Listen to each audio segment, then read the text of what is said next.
sejahtera kepada semua. Saya Wajih dari kelas pendidikan kelas 1. Hari ini saya ingin memperkenalkan laporan hasil berbalas daripada lawatan siswa-siswi guru pendidikan kelas IPG Academy ke Kelantan Autism Care Center KACC bagi kursus PKUK 114.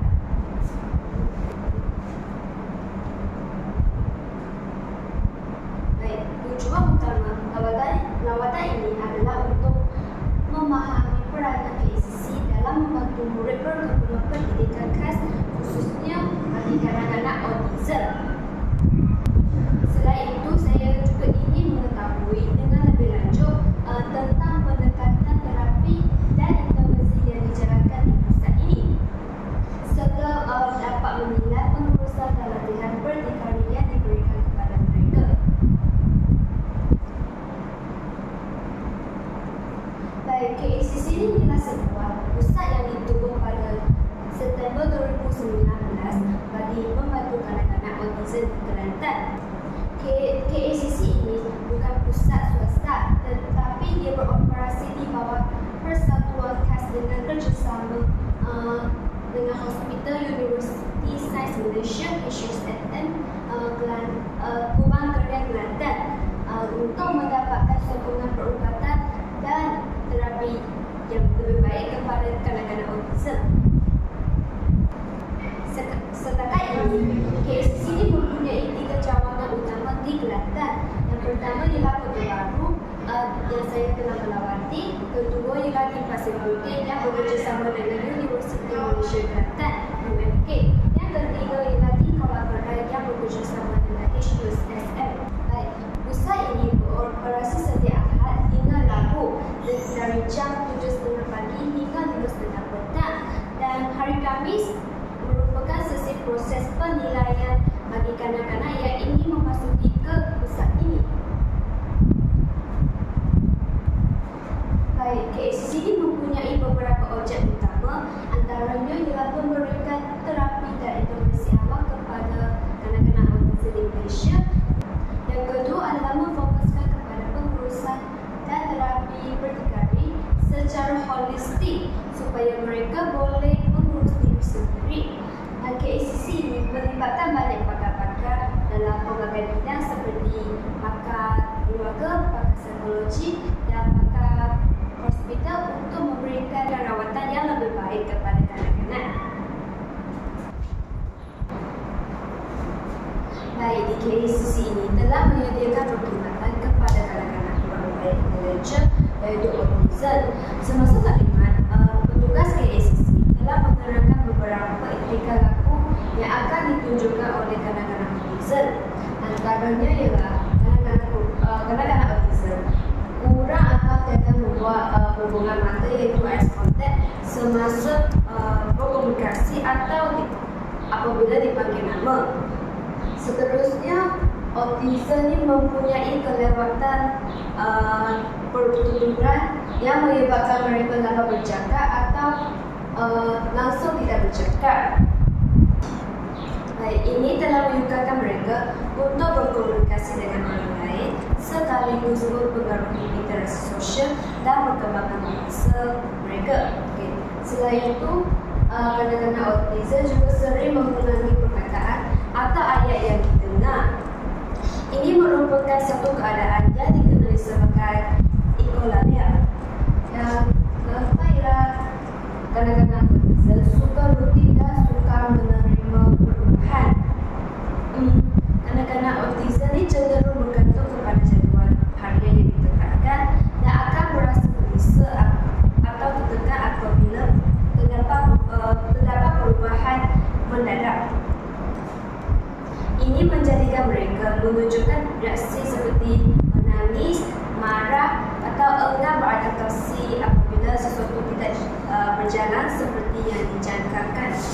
Akhir sekali, mereka juga mempunyai minat mendalam terhadap sesuatu topik secara khusus.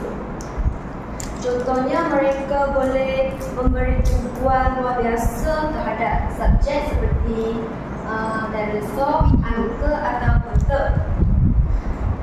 Dan mereka juga apabila minatnya, mereka boleh menghabiskan banyak masa untuk mengumpul maklumat, bercakap atau bermain berkaitan dengan minat mereka, dan kadang-kadang suka untuk beralih kepada aktiviti lain.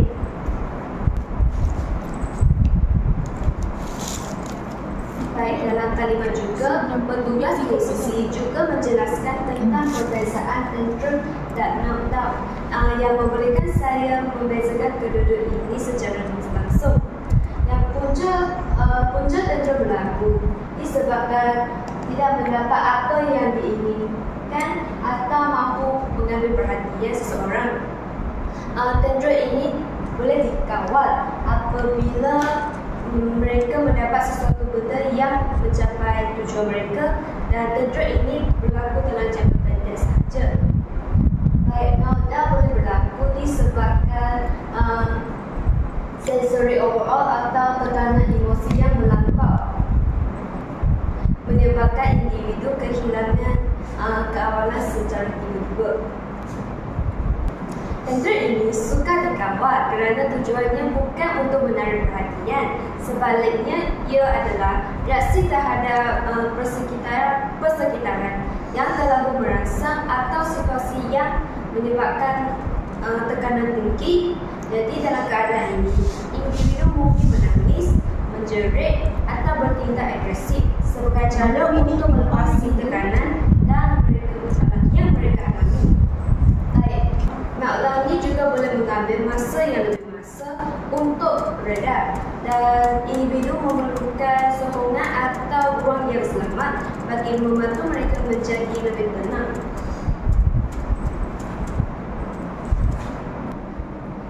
Baik, bagi kanak-kanak yang ingin memasuki ke KCC, mereka perlu menjalani proses penilaian dan pemerhatian pemeriksaan yang dilaksanakan oleh petugas KCC.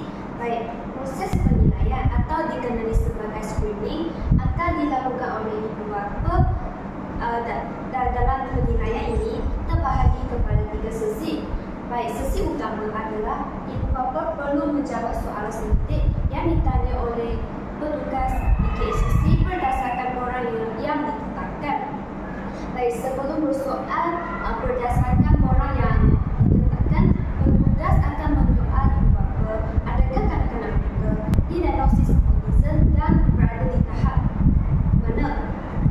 Seterusnya, soalan yang disoal adalah sejarah keluarga, seperti adakah terdapat ahli keluarga yang mempunyai ciri-ciri autism, dan juga akan bertanya tentang perkembangan kanak-kanak sebelum dan sekarang untuk membuat perbandingan.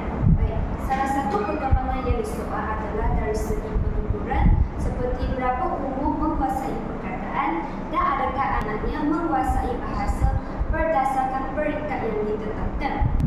Seterusnya, petugas juga akan bertanya tentang perkembangan kanak-kanak dari segi kemahiran foto kasar, seperti foto kasar dan foto halus, seperti adakah kanak-kanak boleh melompat, menari, berjalan, berpegang lensa atau menulis.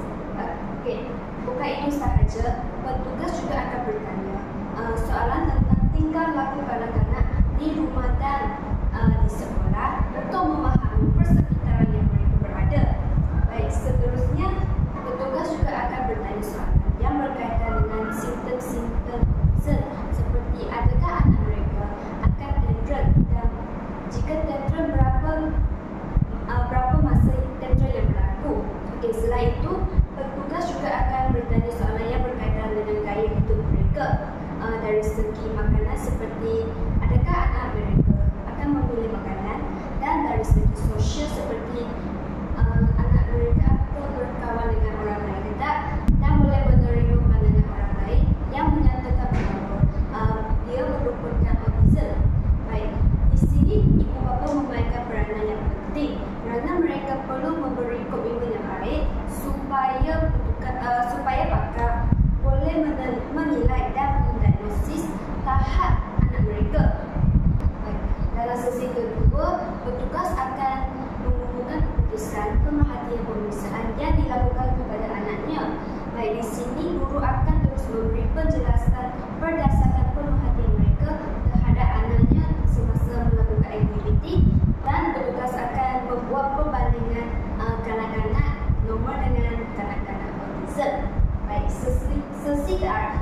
adalah memberi penjelasan tentang pengoperasian KACC dan cadangan memilih kelas intervensi serta kemasukan ke sekolah yang dijalankan.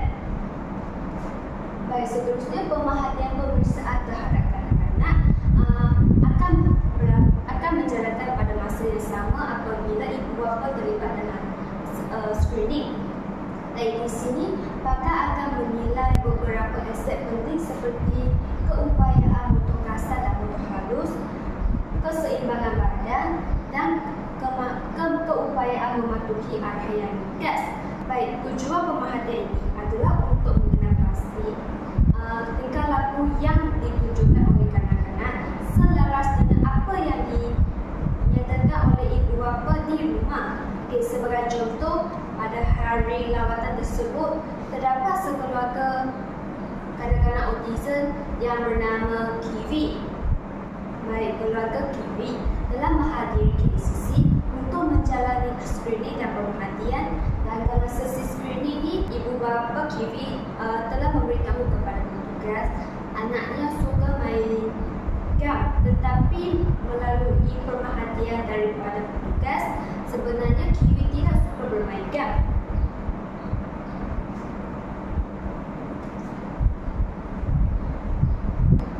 Baik, di KACC ini terdapat 4 jenis terapi dan latihan yang diberikan kepada kanak-kanak autism. Antaranya ialah terapi cara kerja, kedua ialah terapi pertuturan dan bahasa, ketiga latihan kendiri, dan keempat latihan sensori. Baik, terapi cara kerja ini biasa dijalankan sekali seminggu dalam satu sesi dengan keseluruhan 4 kali sebulan.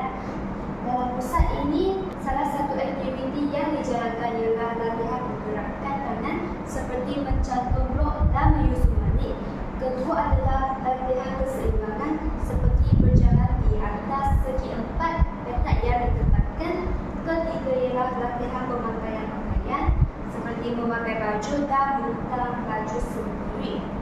Baik, tujuan menjalankan terapi ini untuk meningkatkan keupayaan motor kasar dan motor halus kanak-kanak yang mengalami kesukaran dalam kemahiran tertentu, dan seterusnya boleh membantu kanak-kanak mengurus diri sendiri serta mengatasi masalah sensori dan pergerakan. Kedua adalah terapi pertuturan dan bahasa. Baik, di sini guru KACC akan menggunakan gambar untuk membantu kanak-kanak mengenai perkataan dan berkomunikasi. Kedua adalah melakukan latihan menyebut perkataan dengan jelas dan betul. Tujuan adalah untuk memastikan kanak-kanak yang menghadapi kesukaran bahasa boleh memahami arahan apabila menggunakan bahasa atau isyarat untuk berkomunikasi. Baik, latihan ketiga ialah latihan kendiri.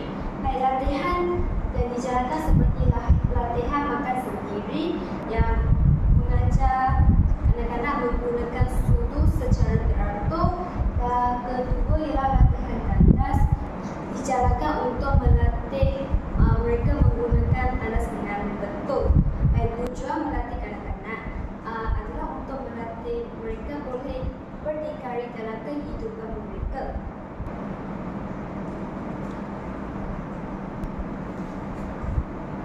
Baik, seterusnya ialah terapi sensori.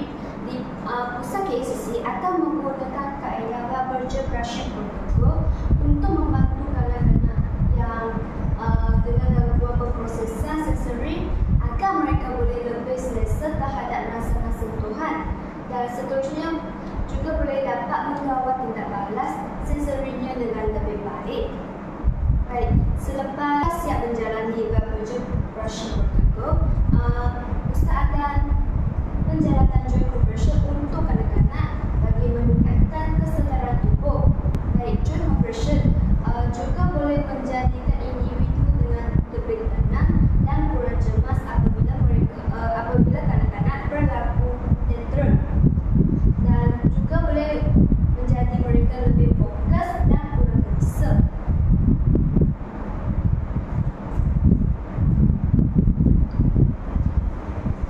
Baik, di KACC ini terdapat dua pilihan untuk kelas interaksi, iaitu 10 hari di mana kanak-kanak akan berada di KCC sepanjang hari dari 7.30 pagi hingga 5.30 petang.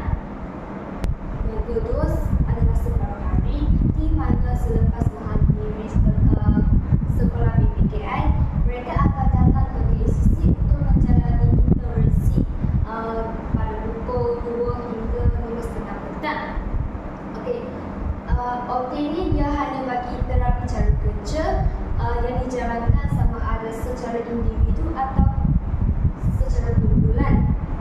Dan seperti yang saya maklumkan, KCC akan mengira satu sesi sebagai selama 1 jam seminggu dengan keseluruhan 4 kali sebulan. Baik. Kelas intervensi dijalankan 4 kali seminggu dan latihan disusun mengikut peringkat umur dari 2 hingga 18 tahun. Baiklah, semua program yang dijalankan di KCC akan menggunakan learning module plan yang mengandungi bahan, aktiviti dan penilaian untuk membantu pelajar mencapai objektif pembelajaran dan berkembangan dengan lebih baik.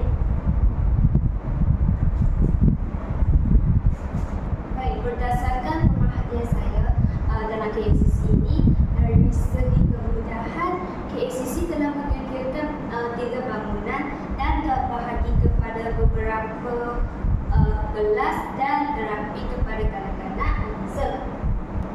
Salah satu kelas yang disediakan ialah kelas latihan tandas. Baik, kelas latihan tandas ialah sebuah bilik khas yang digunakan untuk melatih anak-anak yang masih belum mahir menggunakan tandas. Latihan ini akan dijalankan sehingga mereka boleh ke tandas secara sendiri tanpa bantuan. Baik. Kelas kedua adalah kelas bagi pelajar baru. Kelas ini disediakan khas untuk kanak-kanak yang baru didiagnosis dan memasuki di KCC dengan tahap perkembangan ringan dan sederhana. Baik, kelas ini terbahagi kepada 2 kategori berdasarkan tahap keperluan kanak-kanak. Baik, yang pertama ialah kelas tahap ringan. Kelas ini boleh menetapkan 10 kanak-kanak dan seorang guru pembimbing. Dan bagi kelas tahap sederhana akan menetapkan 8 orang kanak-kanak dan 2 orang guru pembimbing. Pendekatan ini membolehkan setiap anak-anak menerima bimbingan yang bersesuaian dengan keperluan mereka sekaligus membantu perkembangan mereka dengan lebih efektif. Baik, kelas ketiga yang disediakan adalah kelas spider yang khusus untuk kanak-kanak di tahap teruk.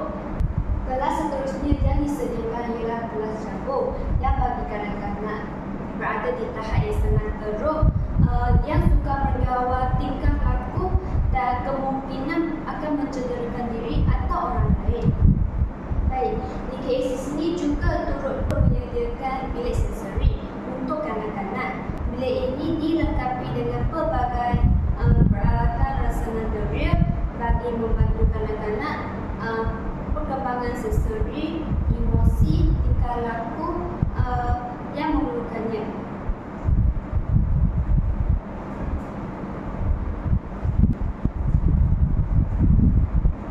Baik, seterusnya bahagian di aktiviti harian. Baik, sebelum kelas ni, petugas KCC akan melaksanakan morning walk sejauh 1 km bagi meluangkan tenaga kanak-kanak secara sepenuhnya supaya mereka boleh mengurangkan keaktifan dalam pembelajaran dan memudahkan guru menolong mereka.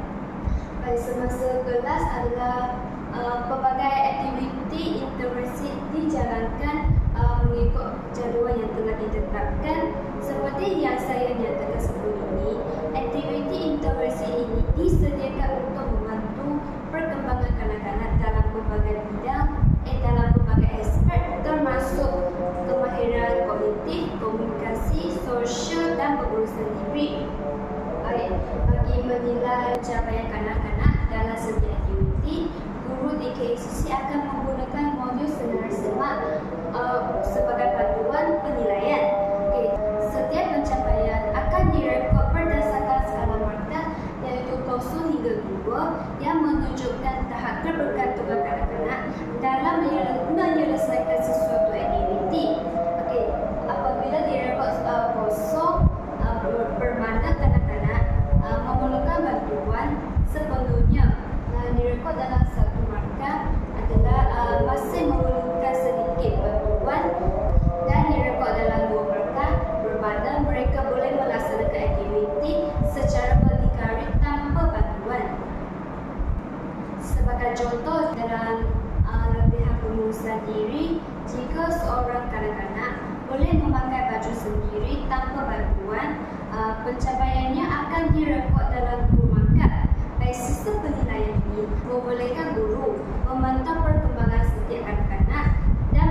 juga akan menggunakan ABC chart untuk berekod bilangan pelajar mengamuk sepanjang hari berserta sebab dan tarikh. Ini untuk memudahkan guru membuat analisis tentang adakah kanak-kanak ini tantrum atau meltdown. Pada waktu petang, iaitu dalam 12.30 hari hingga 2 petang adalah waktu rehat. Pada masa ini, kanak-kanak akan diberi masa untuk duduk. Selepas rehat, kanak-kanak akan memulakan aktiviti intervensi yang dijalankan sepanjang hari kecuali morning walk.